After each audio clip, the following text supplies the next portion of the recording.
Hello, আসসালামু আলাইকুম। আমি কোচিং সেন্টার থেকে বলছি। আপনি কি শাকুলের আম্মু বলছেন? জি স্যার, আমি শাকিলের আম্মু বলছিলাম। হ্যাঁ, কেন? কি হয়েছে স্যার? বলছিলাম যে আজ বিগত 2 দিন হলো আপনি শাকিলকে নিয়ে ক্লাসে আসছেন না। কেন? কোনো সমস্যা হলো নাকি? না স্যার, কোনো সমস্যা না। আসলে ও এই 2 দিন হলো একটু লেখাপড়া অমনোযোগী হয়েছে, তাই ক্লাসে ও যায় না, আর ওকেও নিয়ে আমি আসলে কোচিং সেন্টারে যাচ্ছি না স্যার। ঠিক আছে, আগামীকাল আসবো। আর এই 2 দিনের মধ্যে তো আপনি একবারও ফোন দিলেন না। আজকে ফোন দিলেন। আমি আসবো, আগামীকালকে আসবো, অবশ্যই আসবো। ঠিক আছে, ওকে নিয়ে ক্লাসে আসবেন। কারণ সব বাচ্চার মারাই তো হচ্ছে তার বাচ্চাদের সঙ্গে নিয়ে ক্লাসে ঠিকঠাক মতো এসে ক্লাস করাচ্ছে, কোচিং চলছে। আপনার বাচ্চাকে নিয়ে যদি আপনি রেগুলার না হন তাহলে তো সমস্যা হয়ে যাবে, কারণ ওর লেখাপড়ার ক্ষতি হবে।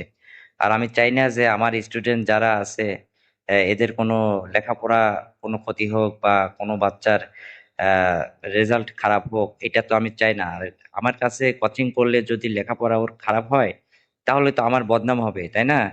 এই জন্য বলছিলাম কি ম্যাডাম, ওকে অন্যান্য বাচ্চার মারা যেভাবে কন্টিনিউ নিয়ে আসে ক্লাসে, আপনিও এইভাবে নিয়ে আসবেন। আর আমি তো সবাইকেই কোনো সমস্যা হলে ফোন করে যোগাযোগ করি। এই জন্য আপনার কাছে একটু ফোন করেছিলাম, কিছু মনে নিন না, হ্যাঁ? ওর লেখাপড়ার ক্ষতি হবে এই ভেবে আসলে আমি ফোনটা করছি। ঠিক আছে, আগামীকাল ওকে ক্লাসে নিয়ে আসেন। স্যার, আমি একটা কথা বলতে চাই আপনাকে, যদি কিছু মনে না করেন। অবশ্যই বলবেন। কি বলবেন ম্যাডাম, বলুন। আমি বলছিলাম কি, আপনার কোচিং সেন্টারে যে আসলে ওই 2 ঘন্টা ওই যে ওদের লেখাপড়া করান, আর সব বাচ্চার মায়েরা এই যে আমরা সব এক জায়গা হয়ে এই যে আড্ডা মারি, আসলে এই বিষয়টা আমার কাছে কেমন যেন একটা বিরক্ত করা লাগে। বুঝতে পারছেন স্যার? আপনি যদি একটু কষ্ট করে একটা টাইম নির্ধারণ করে আমার বাসাতে এসে যদি শাকিলকে একটু পড়ায় যেতেন, তাহলে হয়তো আমি একটু উপকৃত হতাম। আর তাছাড়া আমার ফ্যামিলিতেও মানে শাকিল, আমি আর আমার কাজের বুয়া ছাড়া তো আর কোনো লোক নাই। ওর আব্বু তো থাকে বিদেশ। এখন ওর আব্বুর কথা হলো যে আমি বাড়ি ছেড়ে ওই যে ওকে নিয়ে 2 ঘন্টা আপনার কোচিং এ যাই, ওখানে থাকি, আবার ওকে স্কুলে যাইতে হয়। তো সব মিলিয়ে আমার দিনটা ওখানেই যায়। যদি একটা টাইম একটু কষ্ট করে আপনি এসে ওকে পড়ায় যেতেন বাসা থেকে, তাহলে আমি একটু উপকৃত হতাম। এখন একটু ভেবে বলুন না স্যার আমার এই বিষয়টা। উম হ্যাঁ, করা যাবে না কেন? অবশ্যই সময় বের করা যাবে। তবে ওই বিকেল 4টায় আমি একটা টাইম সময় পাই। তো এই টাইমে যদি আপনার বাসাতে যাওয়া যায়, তো আমার একটু ডিমান্ড চার্জ বেশি লাগবে, তাছাড়া কিছু না। যেহেতু ওকে আমি সিঙ্গেল আলাদাভাবে পড়াইতে যাব, তো এর জন্য আমার একটু ডিমান্ডটা একটু বেশি, তাছাড়া বই কিছুই না। বুঝতে পারছেন? আপনি এখন দেখেন কবে থেকে ওকে আমি স্টার্ট করব। তাহলে স্যার আগামীকাল থেকেই আপনি শুরু করুন। কারণ ওর তো মাথা ভালো, ওর ব্রেন ভালো। তো লেখাপড়ার একটা গ্যাপ গেলে না ওর পড়াশোনা নষ্ট হয়ে যাবে। সেদিক দিয়ে আসলে ভেবে কথাটা বলছিলাম। আপনি আগামীকাল বিকেল 4টা থেকে আমার বাসাতে এসে ওকে লেখাপড়া করা শুরু শুরু করিয়ে দিন। আর আমি স্যার একটা কথা বলি আপনাকে। আমি যত অভিভাবক আপনার কাছে যায়, ওই কোচিং সেন্টারে যায় যে ভিড় করে থাকে, ঘন্টার পর ঘন্টা ওয়েট করে, আসলে আমি তাদের মধ্যে মানে তাদের চলাফেরা এগুলো আমার পছন্দ না। আমি আপনাকে একটু আলাদা চোখে দেখি স্যার। বুঝতে পারছেন? যেমন? আলাদা চোখে তো দেখেন, কিন্তু কিভাবে দেখেন আপনি বলুন তো? আমি ঠিক আপনার কথা ক্লিয়ার বুঝতে পারিনি, আমাকে একটু বুঝিয়ে বলুন। বলছিলাম স্যার, আপনার বাড়ি তো সিরাজগঞ্জ। আপনি এই যে আমাদের এখানে এসে কোচিং সেন্টারে কোচিং করাচ্ছেন, লেখাপড়া করাচ্ছেন, বা আপনাকে এই যে এখানে জাগির থাকতে হয়, তো সেখান থেকে আমি আসলে কথাটা বলতে চাইছিলাম যে আপনি যদি আমার বাসাতে থেকে কোচিং করাতেন, বা আমার এখানে লভিং থাকতেন, তাহলে আরেকটু ভালো হতো। কারণ স্যার আমি আপনাকে যথেষ্ট অন্যভাবে দেখি বিষয়টা। আমি কিভাবে যে আপনাকে বলি, মানে আমি স্যার অতটা আর কি এখন বলবো না। দেখুন ম্যাডাম, আমি আসলে অবিবাহিত একটা ছেলে। আর বিশেষ করে আপনার ফ্যামিলিতে যেহেতু এখন শাকিলের আব্বু থাকে না, সেও বিদেশ থাকে, তো এই অবস্থায় আমি আপনার বাসাতে থাকলে এটা কি ভালো দেখাবে? ভালো দেখায় না। অন্য কে কি ভাববে, নানান রকম ঝামেলা আছে। তাছাড়া তো মাসাল্লাহ আপনার বাড়ি বিল্ডিং বাড়ি, বা ওখানে থেকে লেখাপড়া করা আমারও একটু সুবিধা হতো। মানে আমি ক্লাস নিতাম, স্কুলে চাকরিটা করতাম। তো আমার জন্য তো ভালো হতো, কিন্তু বিষয়টা আসলে কেমন দেখাতো না, মানুষ কি বলবে এগুলা। আরে ধ্যাট, মানুষ কে কি বলবে না বলবে এতে আমার কোনো যায় আসে না। বুঝতে পারছেন স্যার? আপনি আসবেন কিনা তাই বলেন, কারণ আমি আপনাকে মনে প্রাণে থেকে আসলেই ভালোবাসি স্যার। আর পাঁচজন মহিলার মতো না। আমি আপনাকে আসলে আপনাকে আমার একটু দরকার, কারণ ওর আব্বু তো বোঝেনি, অনেক দিন হলো বিদেশ আছে। আর ওই আমার একমাত্র সন্তান। আর আমারও আপনাকে আসলে এত ভেঙে চড়ে একটু বুঝে নেন, একটু বুঝে নেন, মানে এত ভেঙে আমি বলতে পারবো না, মানে লজ্জা লাগে। তাছাড়া আপনি কি বোঝেন না কিছু? হ্যাঁ, একটু বুঝেন। বোঝেন না কেন? একটা শিক্ষিত ছেলে একটু বোঝা তো লাগে। আমি আসলে আপনাকে বারবার কি বলতে চাইছি, আপনাকে আমার বাসায় ঠাঁই দিব, তারপরে বাসায় এসে ওকে পড়াইতে বলছি, আপনি বিষয়টা বুঝতে পারছেন না? একটু বুঝেন, বুঝে তারপরে আমার সঙ্গে কথা বলেন। আসলে ম্যাডাম, এটা কি আদৌ ঠিক হবে? আমি আসলে ঠিক বুঝতে পারছি না এগুলা আপনার সঙ্গে আমার কি হচ্ছে। আসলে কি আপনি আমাকে কোনো অ্যাঙ্গেল করে কথা বলছেন? মানে বলতে চাইছি যে আপনি কি আমাকে পছন্দ করেন? আর সেটা কি আসলে হয়? কিভাবে আপনি আমাকে ব্যবহার করবেন বলুন তো? মানে আপনার মন্তব্যটা আপনি ক্লিয়ার খুলে বলুন।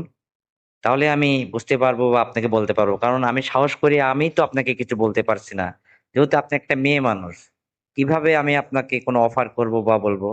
আপনি যদি কোনো কিছু বলতে চান ক্লিয়ার ভাবে আমাকে বলুন। সেটাই হচ্ছে বেটার হবে। স্যার, আপনি যখন বলছেন তাহলে বলেই ফেলি। আমি প্রতিদিন আমার শাকিলকে নিয়ে যখন আপনার কোচিং সেন্টারে যেতাম, আমি আপনার মুখের দিকে ফ্যাল করে তাকায় থাকতাম। কারণ আপনাকে আমার ভীষণ পছন্দ হয়েছে, ভীষণ পছন্দ হয়েছে। আর তাছাড়া এদিকে শাকিলের আব্বু বাড়ির থাকে না, সেও বিদেশ থাকে। আমিও তো অনেকদিন, মানে কোনো কিছু আমার হয় না, পাইনি হাতের গড়ে। কিসের টাকা পয়সা, কিসের বাড়ি গাড়ি? আর তাছাড়া শাকিলেরও মেধা ভালো, আর আপনার লেখাপড়ার আইটেমগুলো ভালো। যাই হোক, আপনার কাছে ওকে নিয়ে যায়, বিশেষ করে ওর পড়ালেখা করার জন্যও যেতাম। আবার আপনাকে যে আমার অনেক ভালো লাগে এই জন্যও আপনাকে দেখার জন্য যেতাম। তো এখন আমি আসলে চাইছি কি, যে আপনার ভাগটা আমি কাউকে দেব না। আপনাকে যদি পটিয়ে পাঠিয়ে আমার বাসায় নিয়ে আসতে পারতাম, তাহলে শাকলের লেখাপড়াও হতো, প্লাস আমারও হতো। মানে আপনাকে দিয়ে আমার সবই করায় নিতাম। আসলে আপনাকে আমার ভালো লাগে। এখন এই জন্য আমি মুখ খুলে আসলে কিছু বলতে চাইছি না, কারণ আমি শাকিলের মা, আর আপনার শাকিলের শিক্ষক। ব্যবধানটা এইটুকু, তাছাড়া কিছুই না স্যার। আপনি এখন একটু ভেবে চিন্তে আমাকে একটু বলুন যে কি করা যায়। আপনি যদি আমার কথাই, মানে উগ্র মেজাজি হবেন না, আর রাগও করবেন না, বুঝতে পারছেন স্যার? একটু ঠান্ডা মাথায় একটু ভেবে চিনতে হাসেন, আমার বাসায় থাকেন। দেখেন, আমার বাসায় থাকলে আপনার স্কুলটাও কাছে হবে, আপনার কোচিং সেন্টারে যাওয়াটাও সুবিধা হবে। তাছাড়া আমার একলা বাড়ি, আলাদা বাড়ি, গেটওয়ালা বাড়ি, সেখানে আপনারও থেকে মজা হবে, প্লাস আমারও হবে। আর মাসাল্লাহ, দেখতে শুনতে কি আমি একেবারেই কম? হ্যাঁ, একেবারেই তো আর কম না। আমি বেশ মাসাল্লাহ আপনার চোখে মনে হয় খুব একটা খারাপ হব না। আর 10টা মেয়ের মতো না আমি। কিন্তু আমি আসলে মুখ ফুটে আপনাকে বলতে পারছিলাম না, তাই অনেকদিন এই জ্বলায় জ্বলছি। আজ বলে ফেললাম। একটু ভেবে চিনতে সিদ্ধান্ত নেন আপনি কি করবেন। আর আপনি আমার বাসায় থাকলে আপনার কোনো অভাব থাকবে না। এই 2 টাকার এই চাকরিও করতে হবে না। আমি আপনাকে অনেক টাকা পয়সাও দিব মাঝখানে। আপনি শুধু আমার হয়ে আমি যা করতে বলবো তাই করবেন। এমন কথা বলে? হ্যাঁ, এরকমটাই আপনার মনে ছিল? তে এরকম এত কষ্ট মুখের মধ্যে পুষে রাখছেন কেন? এত কষ্ট এতদিন ধরে যে মনের মধ্যে পুষে পুষে রাখছেন কেন? আপনি তো মোবাইলে এই কথাটা আমাকে আগের থেকে জানাই দিলেই পারতেন। তারপরে না হয় আমি ভেবেচিন্তে দেখতাম। কিন্তু আজ আপনি যখন বলছেন, ঠিক আছে, আমি আপনার কথায় রাজি। আমি আপনার কথা মেনে নিলাম। আমি আগামীকাল থেকে আপনার বাসায় ওকে পড়াইতে যাব। আর স্থায়ীভাবে আপনার বাসায় থাকার জন্য যা যা কিছু করণীয় আপনি ডিসিশন নেন, আমি কবে থেকে থাকবো। তাহলে আমি এই বাসা চেঞ্জ করে আপনার বাসায় চলে আসব। আর তারপরে আপনি আমাকে নিয়ে কি করবেন না করবেন সেটা একান্ত আপনার বিষয়। এটা আর আমার বলার কিছু নাই। আপনার যেটা ভালো হয় আপনি সেটাই করবেন। কারণ আপনার প্রস্তাবে আমি রাজি। বুঝতে পারছেন ম্যাডাম? হ্যাঁ? সত্যি স্যার? হ্যাঁ, আপনি রাজি? ও মাই গড! আপনি রাজি হলে তো তাহলে তার কথাই নেই কোনো। আপনি সত্যি রাজি স্যার? আপনি রাজি থাকলে তো আপনি কালকেই চলে আসেন বেডিং পত্র নিয়ে। আর আপনার জন্য যা কিছু করা লাগে সব আমি করব। আপনার ফ্যামিলিতে কোনো অভাব থাকবে না। সব কিছু পুষাই দেব আমি। শুধু আপনাকে লাগবে আমার। বুঝতে পারছেন? আমার যে এখন কি যে মজা লাগছে, স্যার আমি আপনাকে কি করে বলি। আমার খুব আনন্দ হচ্ছে মনের মধ্যে যে আমি আপনাকে আমার হাতে পাবো। ভাবতেই অবাক লাগছে স্যার। বুঝতে পারছেন? তাই না? আমার কথা শুনে খুব আনন্দ হচ্ছে আপনার? ঠিক আছে, সমস্যা নেই। আমি সত্যি বলছি, আমি আপনার বাসায় জাগির থাকবো। আর শাকিলকে ঠিকঠাক মতো লেখাপড়া করাবো। আর এর ফাঁকে আমাকে দিয়ে আপনি কি করাবেন না করাবেন সেটা একান্ত আপনার বিষয়। আমি আপনার সব প্রস্তাবে রাজি হয়ে গেলাম। তো এখন সিদ্ধান্তটা আপনার। দেখুন, আর আরেকটা কথা বলে রাখি, আমি ম্যাডাম অনেক গরিবের সন্তান। হ্যাঁ? তো একদম মধ্যবিত্ত ফ্যামিলিতে আমি বাস করি। আমার বাবা মা বেঁচে আছে। আর তারাও কোনোরকম কষ্ট করে আমাকে লেখাপড়া করে আজকে এই পর্যন্ত নিয়ে আসছে। তো আমি যদি আপনার বাসাতে লবিং থাকি বা আলাদা একটা সুযোগ সুবিধা পাই তাহলে তো আমার ভালোই হবে। আমার কোনো আপত্তি নেই। আপনি এখন একটু আমাকে আপনার ওই সাহায্যের হাতটা একটু আমার মাথার উপরে রাখলেই হবে। তাই আমি ধন্য। আর বাকি আপনি আমাকে দিয়ে কি করাবেন কি না করাবেন এটা আপনি যখন যেটা করতে বলবেন, রাত নেই দিন নেই, আমি আপনার প্রস্তাবে রাজি ম্যাডাম। আপনি এই নিয়ে কোনো টেনশন করেন না। যেহেতু আমাকে আপনার অনেক ভালো লাগছে, আর আপনার ভালো লাগাটাকে প্রাধান্য দিয়ে আমি আপনার কথায় রাজি হয়ে গেলাম। তো এখন আপনার সিদ্ধান্তটা নিয়ে আমাকে ফোন করে জানান, আমি কবে থেকে আপনার বাসায় একদম পার্মানেন্ট ভাবে থাকতে পারবো। তো ঠিক আছে। আমি তো বললাম আপনি আগামী কালকেই চলে আসবেন। হ্যাঁ, আর কথা এখন অনেকই বলে ফেলছি, এখন আর এত কথা বলতে যাচ্ছি না। আমি আবার আপনাকে বিকালে ফোন দিয়ে বিস্তারিত জানাই দেব। আর এ বিষয়টা একটু শাকিলের আব্বার সঙ্গে শেয়ার করা দরকার। তাকে তার সঙ্গে একটু ফোনে কথা বলে আমি তারপর বিকালে আপনাকে বিস্তারিত জানিয়ে দেব। অবশ্যই আপনাকে আমার বাসাতে আসতে হবে এবং সেই পরিস্থিতিটা আমি রেডি করি। করার পরে আপনাকে আমি জানাই দিচ্ছি। Okay sir? তো ঠিক আছে, রাখতেছি। হ্যাঁ, বিকালে ফোনে কথা হবে আবার। ভালো থাকবেন। আল্লাহ হাফেজ। ওকে ম্যাডাম, আল্লাহ হাফেজ। ভালো থাকবেন। এই অল্প বয়সে তোমার বাবাকে বিয়ে করে ভুল করেছি। কারণ তোমার বাবার সাথে তো আর আমার যায় না, বুঝতে পারছো? আগে জানলে তোমাকে বিয়ে করতাম। আমি কি আর জানতাম যে তোমার বাবার সংসারে তোমার মতো এত বড় একটা ধামড়া ছেলে বাস করতেছে?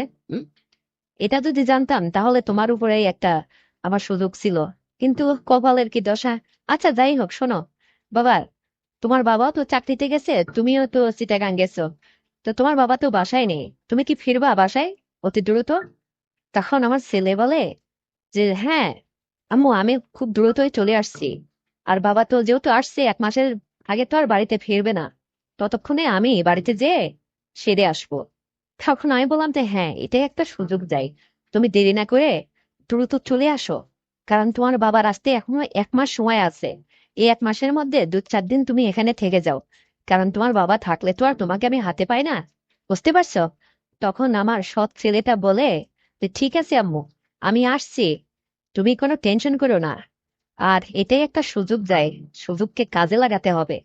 তখন আমি বললাম যে ঠিক আছে, দেরি করো না। তারপরে সে চলে আসলো।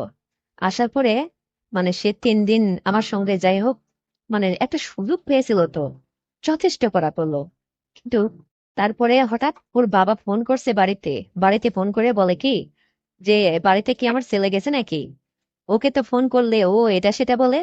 তখন আমি বললাম যে হ্যাঁ, ও একটু অসুস্থ হয়েছিল তো তাই চলে আসছে, ও 2 দিন থেকে আবার চলে যাবে।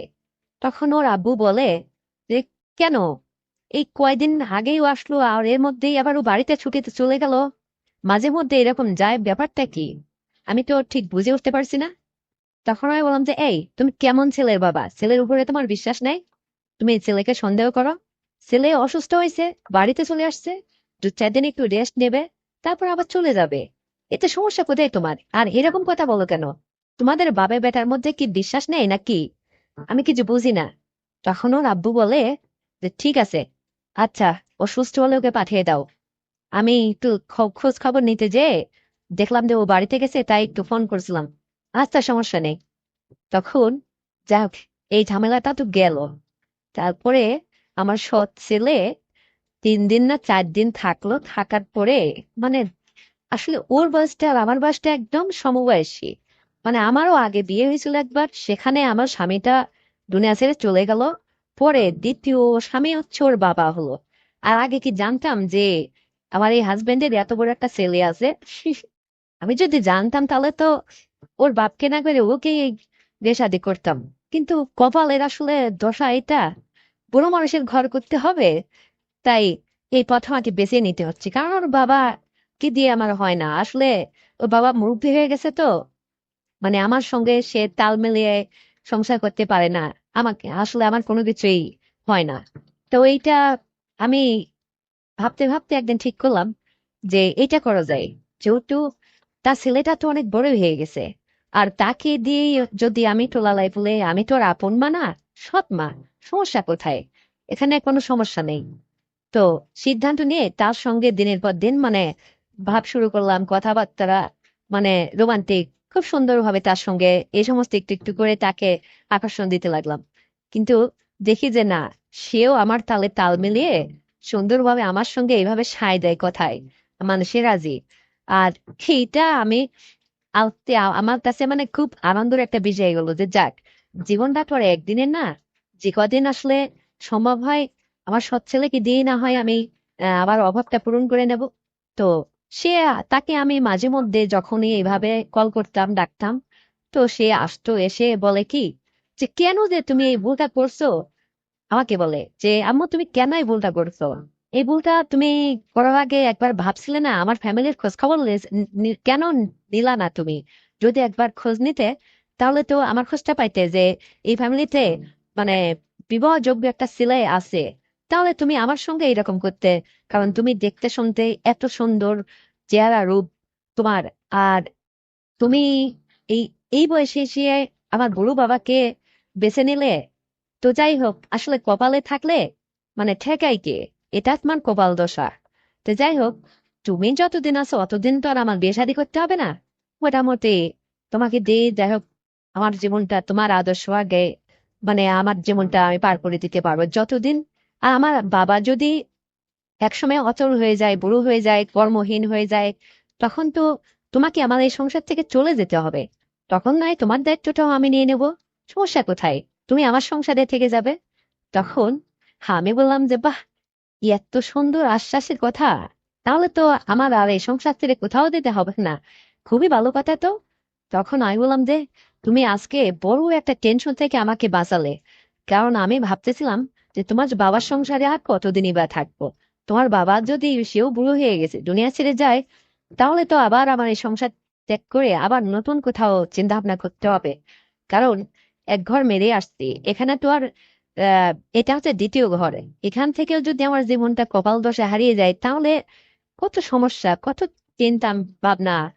একটা বিধবা মেয়ের জীবনে অনেক চিন্তা ভাবনা থাকে। যাই হোক, সেটা বাবা তুমি আমাকে মুক্ত করলে এই টেনশন থেকে।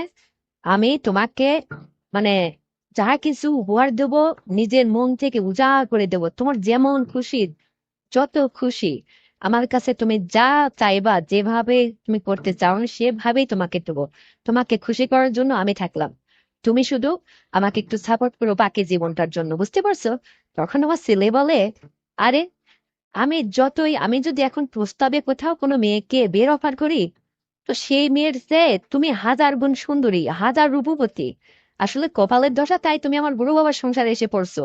এই নিয়ে কোনো টেনশন করো না তো। তখন আমি হেসে দিয়ে বললাম যে, বাহ, এত সুন্দর কথা! এই কথাটাই তো তোমার মুখ থেকে আমি শুনতে চেয়েছিলাম বাবা। তুমি আসো বাড়িতে এসে, মানে যখনই তোমার এরকম ক্ষুধা লাগবে তুমি আসবে আমার কাছে এসে, ভরপুর তোমার মনের শান্তি করে তারপরে তুমি বাড়ি থেকে যাবে। আর আমি তো তোমার মা, আমি তোমাকে যথেষ্ট দিব। এটা মানুষও মাইন্ড করবেন না, মানে আশপাশে মানুষও কেউ এটা কিছু মনেই করবে না, বুঝতে পারছো? আর তোমার বাবা যদি মাঝে মধ্যে এরকম তোমাকে সন্দেহ করে, তুমি অসুখের বাহানাটা দেখাবা যে আমি অসুখ বিসুখ হয়েছিল, এই জন্য হয়তো ছুটিতে বাড়িতে গেছিলাম, আবার চলে আসছি। তখন ব্যাস ঝামেলাটা কেটে যাবে। তো এরপর থেকে বন্ধুরা, আমার এক সৎ ছেলে মানে আমাকে দিনের পর দিন খুব করে মানে ইয়ে করতো। মানে আমারও ওর বাবা তো আসলে ওইভাবে ইয়ে পারতো না, মানে ওর বাবা ওইভাবে সেবা যত্ন দিতে পারতো না। আসলে আমার যেটা দরকার এ বয়সে, এটা তো সম্ভব না। তাই ছেলে নিজেই আসলে ওই দায়িত্বটা নিয়ে আমাকে জীবনটা পরিচালনা করতো। আমার যত খরচ, এক্সট্রা যা কিছু দরকার হতো প্রয়োজনীয়, এবং আমার সমস্ত কিছু দায়িত্ব ওই ছেলেই নিল। এরপর থেকে আমি মানে জীবনে একদম মহা মহা খুশি। মানে এর চেয়ে আর যেন কেউ কোনো নারী খুশি হতে পারে না, কারণ আমি এই এই রসা ছিঁড়ে পড়লেও আমাকে ধরার লোকটা থাকলো। এটা ভেবে আমি খুব খুশি মনেই তাকে আমার সবকিছু উজাড় করে দিতে থাকলাম দিনের পর দিন। ওর বাবা বুঝতেই না যে আমার বউ এত খুশি কেন, কারণ আমি যে অন্য দিক থেকে সবকিছু সেরে দিচ্ছি, এটা তো ওর বাবা জানতো না। ওর বুড়ো বাবা ওই কোনো রকম একটু, তারপরে ওই চলে না, এই আর কি। হ্যাঁ, বন্ধুরা, আমার এই গল্পটি যদি আপনাদের বিন্দুমাত্র ভালো লেগে থাকে, তাহলে এক্ষুনি চ্যানেলটিকে সাবস্ক্রাইব করে দাও, আর ভিডিওতে একটা লাইক দাও, শেয়ার করে অন্যকে দেখার সুযোগ করে দাও। তাহলে আমি খুশি। সবাই ভালো থাকবা, ধন্যবাদ। আচ্ছা মা, আজকে একটা সত্যি কথা বলো তো, আমি কি তোমারই পেটের সন্তান? হ্যাঁ। কেন সন্দেহ হচ্ছে তোর? না, সন্দেহ হবে কেন? আমি এমনি তোমাকে জিজ্ঞেস করলাম একটা কারণে। আরে কি এমন কারণ যে হঠাৎ করে এরকম হাতধারিত প্রশ্ন আমাকে করে বসলি? না, তোমাকে আর আজকের পর থেকে মা বলে ডাকবো না, ঠিক করেছি। কে রে রায়হান, তোর কি মাথা এলোমেলো হয়ে গেল নাকি? হঠাৎ এসব হাবল তাবল কথা বলছিস আমাকে? মা, তাহলে আগে সত্যি করে বলো, আমি কি তোমার পেটের সন্তান, নাকি তোমরা আমাকে অন্য জায়গা থেকে নিয়ে এসে পুষিছো? কোনটা? সত্য কথা বলো। দেখ রায়হান, সন্তান তো সন্তানই, এর কোনো বিকল্প নেই। এটা পেটের সন্তানই কি আর পুষ্ণ সন্তানই কি। তবে আমার মনে হয় কি জানিস, তোকে মনে হয় কেউ সঠিক ইনফরমেশনটা বলে দিয়েছে, তাই না? হ্যাঁ, এইটা কোনো মাধ্যমে আমি জানতে পেরেই তোমাকে বারবার এত প্রশ্ন করছি। তাহলে কি তাই আমি তোমাদের প্রশ্ন সন্তান? হ্যাঁ, তুই আমার পুষ্ণ সন্তান। তবে কি তুই কোনোদিন বুঝতে পারছিস যে তুই আমার পুষ্ণ সন্তান? তোকে কি আমি সেভাবে মানে মায়ের অপব্যবহার করছি কখনো? তোকে তো মায়ের মতোই যত্ন দিয়ে ছোট থেকে লালন পালন করে আজ এত বড় করছি। আজকে তুই ভার্সিটিতে পড়াশোনা করিস, তো হঠাৎ যখন জেনেই গেছিস, তাহলে কি করবি বল?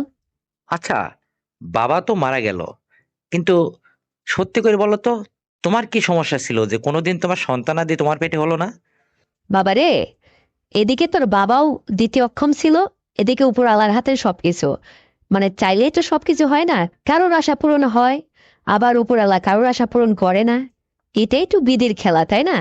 আচ্ছা, এই বয়সে কি সম্পর্কটা কি ঘোরানো যায় না? গিয়ে তুই কি বললি রে রায়হান? তোর মাথায় ঠাডা পড়বে, কি বললি তুই? দেখো, রাগ করো কেন? একটু ঠান্ডা মাথায় কথা বলো।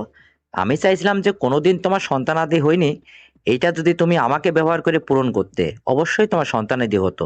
আমি সেইটা বলছি আর কি। ও, তা কেমন করে শুনলি দেখি? আরে বোঝো না কেন?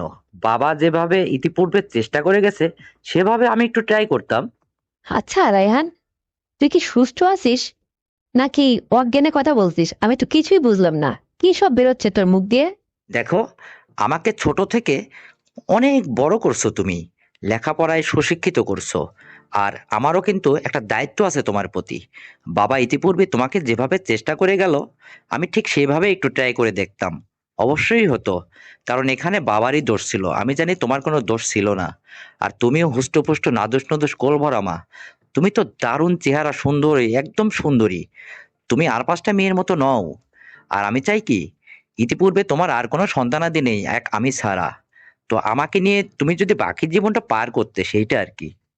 আচ্ছা রেহান, বল তো দেখি, তুই কি কোনো বিকল্প কিছু আমার কাছ থেকে চাইছিস? আরে আমি তো তোকে নিয়েই আছি। তো হঠাৎ এরকম উল্টাপাল্টা প্রশ্ন করছিস কেন? আসলে তুই আমাকে কি বলবি, কি বলতে চাইছিস, সত্য করে বলতো। আসলে আমি ঠিক করেছি কি জানো, জীবনে কখনো বিয়েই করব না। কেন? আরে তুমি আসো না, তোমাকে নিয়ে বাকি জীবনটা পার করে দেব। কি বলো? ও তাই? তো সেটা কেমন করে? আচ্ছা, আমার আগে একটা প্রশ্নের উত্তর দাও। তুমি তো জীবনে কোনোদিন এই সংসার ধরে রেখে বিয়ে শাদী করলে না। তো তোমার এই রূপ যৌবন তো একদম বৃথা যায়। তাহলে তো তোমারও জীবনে একটা পুরুষ মানুষ দরকার, তাই না? তো সেই জায়গায় যদি আমি থাকি, তাহলে কি তোমার কোনো অভিযোগ আছে? না, একদম না। আমি তো তোকে ধরেই আছি। তবে সেটা তুই কিভাবে চাইছিস, আমি এইটা বলতো। মানে এত এনিয়ে বেনিয়ে বলিস কেন, সোজা করে বল। দেখো, বাবা মারা যাওয়ার পর থেকে তোমাকে আমি বেশ ফলো করে আসতেছি। তোমার রূপ যৌবন চেহারা, তুমি এই যে হাঁটা চলাফেরা করো আমার সামনে দিয়ে, তোমার উরু উরু মেদ কোমর, এত সুন্দর তোমার চেহারা চাহনি, কত সুন্দরী তুমি রমণী। আর তোমাকে রেখে আমি কেন অন্য মেয়েকে বিয়ে করব? তো আমি বলতেছিলাম কি, বাবার পেনশনের টাকায় তো সংসার চলে যায়। আর এদিকে আমি যদি লেখাপড়া শেষ করে একটা চাকরি বাকরি পাই, তাহলে তুমি আর আমি মহা সুখে দিন যাপন করতে পারবো।